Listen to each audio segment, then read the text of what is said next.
هاي المرأة العجوز نهت حياة زوجها بإيدها، والسبب صدقني راح يصدمك لدرجة ممكن تتعاطف وياها بدل ما تلومها.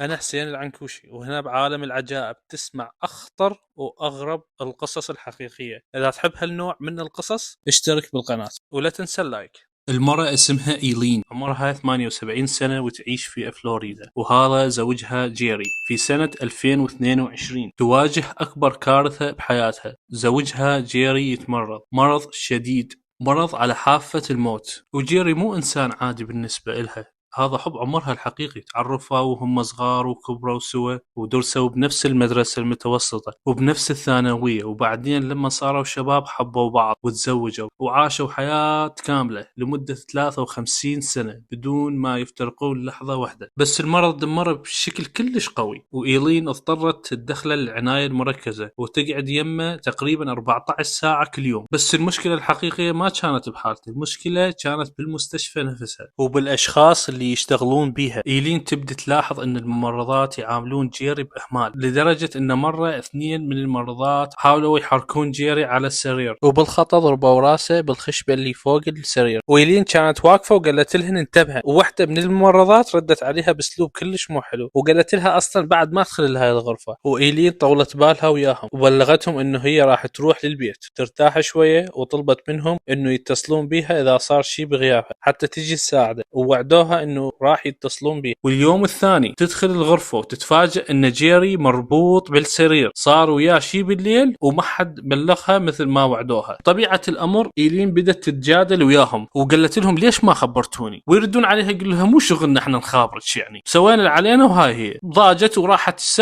استأجرت ممرضة خاصة تبقى يمها. اكو هنا بأمريكا شركات تقدر تستأجر ممرض خاص، بس الدفع من عندك مو من التأمين الصحي. وبعدين تكتشف انه هاي النورس اللي أجرتها تنام خلال ساعات العمل، وتبدي تتعارك ويا طاقم المستشفى مرة ثانية، وهم هم يكررون انه مو شغلنا احنا نراقب الممرضة الخاصة مال زوجك. وجيري زوجها وضعه يسوء وما يقدر ياكل ولا يتكلم ولا يتحرك، وإيلين تشوف روح زوجها تطلع قدامها وما تعرف شو تسوي. وبعد ايام جيري يعترف لها باللي بقلبه انه ما راح يطلع من المستشفى، واريد الالم ينتهي، ويطلب منها طلب مرعب انه هي اللي تنهي حياته. وإيلين تنصدم، إيلين تحبه، شلون تسويها وشلون تقدر تقتل زوجها، بس بنفس الوقت قاعد تشوفه يتعذب كل يوم وتعرف انه فعلا ما راح يعيش. يظلون اسابيع يفكرون بالموضوع، وبالنهاية يتفقون على قرار واحد، انه هم يموتون سوا. ويجي اليوم اللي اتفقوا عليه، إيلين تدخل المستشفى ومعاها مسدس جيري القديم، تقعد يمه